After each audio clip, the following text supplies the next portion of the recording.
अस्सलाम वालेकुम स्टूडेंट्स, कैसे हैं आप लोग। I hope you all are safe and doing well. Let's start our lecture.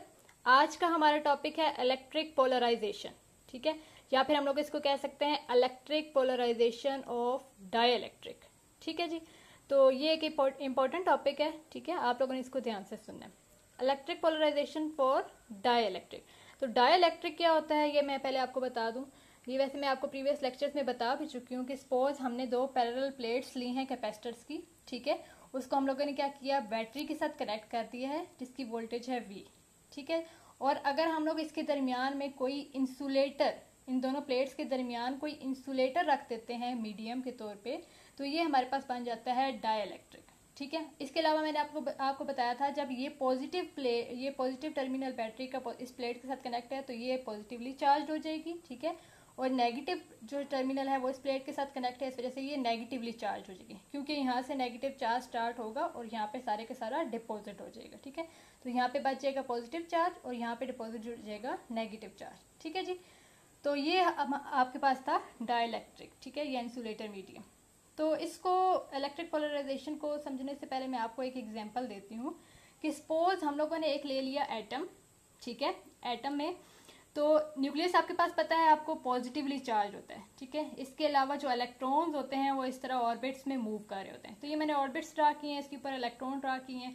Just मैं आपको समझाने के लिए बता रही हूँ, नंबर ऑफ इलेक्ट्रॉन्स कितने ड्रा किए हैं आई डोंट नो, ठीक है। तो ये मैटर नहीं करता कि कितने नंबर ऑफ इलेक्ट्रॉन्स है, मैं सिर्फ आपको समझाने के लिए बता रही हूँ, ठीक है। तो ये आपके पास क्या है, इलेक्ट्रॉन्स हैं जो अपने ऑर्बिट्स में रिवॉल्व कर रहे हैं, और ये आपके पास है एटम का न्यूक्लियस जो पॉजिटिवली चार्ज है, ठीक है।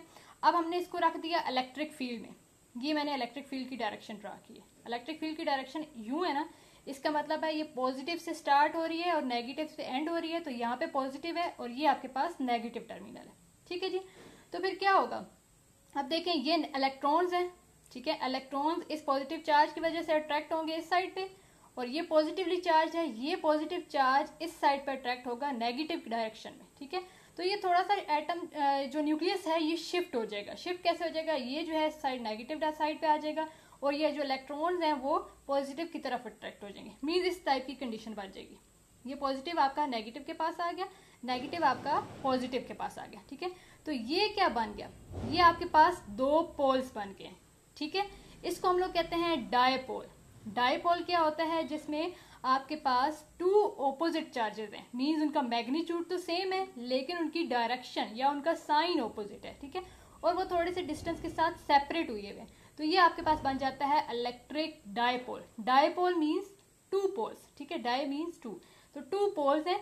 ये देखें यहाँ पे आपके पास जब इलेक्ट्रॉन था उनका भी सेंटर यही वाला था और जो पॉजिटिव चार्ज था उसका भी सेंटर यही वाला था, ठीक है, लेकिन यहाँ पे दो पोल्स आपके पास बन गए, ठीक है।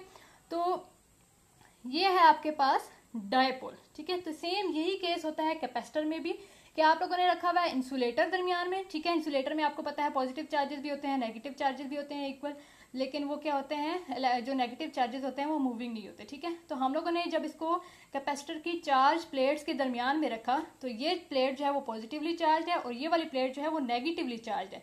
तो सारे के सारे नेगेटिव चार्ज जो है वो इस साइड पे, इस सरफेस पे आ जाएंगे इस डायरेक्शन में, ठीक है। और ये जो डाइइलेक्ट्रिक की दूसरी सरफेस है जो नेगेटिव प्लेट के पास है, इसमें सारे के सारे पॉजिटिव चार्जेस इकट्ठे हो जाएंगे। तो ये दरमियान में आपके बन जाएंगे पोल्स, ठीक है, डायपोल्स बन जाएंगे। मीन सारे के सारे ये जो है प्लेट, इसके पास पॉजिटिव प्लेट के पास सारे नेगेटिव चार्जेस आ जाएंगे सरफेस पे, और इसी तरह नेगेटिव प्लेट के पास डाइइलेक्ट्रिक की सरफेस पे सारे के सारे पॉजिटिव चार्जेस आ जाएंगे। तो ये हमारे पास जब डायपोल्स बन जाते हैं इस प्रोसेस को कहते हैं इलेक्ट्रिक पोलराइजेशन, ठीक है। क्या है, the charges on the dielectric faces are called induce charges. ये इंड्यूस चार्जेस कौन से होते हैं, ये देखिए मैंने डेफिनेशन लिखी, the charges on dielectric faces are called induce charges, ठीक है। डाइइलेक्ट्रिक की फेसेस में ये जो चार्जेस हुए हैं, इंड्यूस हुए हैं, हम लोगों की इलेक्ट्रिक फील्ड अप्लाई करने की वजह से हुई है। इलेक्ट्रिक फील्ड किधर से आई है, जो कैपेसिटर प्लेट्स की वजह से आई है। तो ये जो चार्जेस होते हैं ये इंड्यूस चार्जेस होते हैं, ठीक है। इसके अलावा डायपोल की डेफिनेशन है आपके, डायपोल की क्या डेफिनेशन है, system in which two charges of equal magnitude but opposite sign separated by distance, ठीक है। ये है आपके पास इलेक्ट्रिक डायपोल, जिसमें दो चार्जेस होते हैं जिनका मैग्नीट्यूड इक्वल होता है लेकिन डायरेक्शन उनकी ऑपोजिट होती है और थोड़े से डिस्टेंस के साथ वो सेपरेट हुए होते हैं। इसको हम लोग कहते हैं इलेक्ट्रिक डायपोल, ठीक है जी। तो ये जब डाइलेक्ट्रिक आपके पास पोलराइज हो जाता है, मींस आपके पास पोलराइजेशन का प्रोसेस जब हो जाता है, सारे के सारे नेगेटिव चार्ज इधर आ जाते हैं, पॉजिटिव चार्ज इधर आ जाते हैं, तो उसकी वजह से क्या होता है, जो इसकी सरफेस चार्ज डेंसिटी है वो रिड्यूस हो जाती है। ठीक है जी, ये देखें ना, प्लेट्स के पास यहाँ पे पॉजिटिव चार्ज था, ये नेगेटिव चार्ज है, ये एक दूसरे की डेंसिटी को रिड्यूस कर देंगे। तो सरफेस चार्ज डेंसिटी को आप लोग क्या कहते हैं, सिग्मा कहते हैं। ठीक है, sigma is equal to Q by A, ये आप लोगों को मैं पहले बता चुकी हूँ। तो इसमें क्या होगा, सिग्मा डिक्रीज कर जाएगा। ठीक है, और सिग्मा की वजह से क्या होगा, इलेक्ट्रिक फील्ड इंटेंसिटी भी आपकी हो जाएगी डिक्रीज, क्योंकि आपने ये पढ़ा हुआ इज इक्वल टू क्या होता है, सिग्मा ओवर एप्सिलॉन नॉट। जब सिग्मा आपके पास डिक्रीज होगा तो ई भी डिक्रीज हो जाएगी। ठीक है, मीन्स आपकी सरफेस चार्ज डेंसिटी डिक्रीज होने की वजह से इलेक्ट्रिक फील्ड इंटेंसिटी जो है वो भी डिक्रीज हो जाएगी। ठीक है, अब आपने एक और रिलेशन पढ़ा हुआ है इलेक्ट्रिक फील्ड इंटेंसिटी का, V बाई डी। ठीक है, इसमें V क्या है, आपके पास पोटेंशियल डिफरेंस है। ठीक है, तो जब E आपके पास डिक्रीज होगा तो V भी डिक्रीज हो जाएगा, मीन्स आपके पास पोटेंशियल जो है वो डिक्रीज हो जाएगा।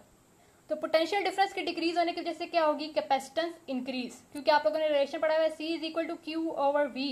ठीक है, इन दोनों का आपस में इन्वर्स रिलेशन है। जब आपके पास पोटेंशियल डिफरेंस डिक्रीज होगा उसकी वजह से कैपेसिटेंस जो होगी कैपेसिटर की वो इंक्रीज हो जाएगी। ठीक है, तो इस वजह से इलेक्ट्रिक पोलराइजेशन का क्या फ़ायदा है, इलेक्ट्रिक पोलराइजेशन का फ़ायदा ये है कि जब आपके पास ये पोलराइज हो जाता है कैपेसिटर तो उसकी वजह से कैपेसिटेंस इंक्रीज हो जाती है। ठीक है, तो ये आपके पास था इलेक्ट्रिक पोलराइजेशन का प्रोसेस। इसके अलावा इसमें कुछ और टर्म्स हैं। ठीक है, डाइपोल से रिलेटेड, डाइपोल मूवमेंट से रिलेटेड, वो मैं आपको नेक्स्ट वीडियो में बताती हूँ। ठीक है जी।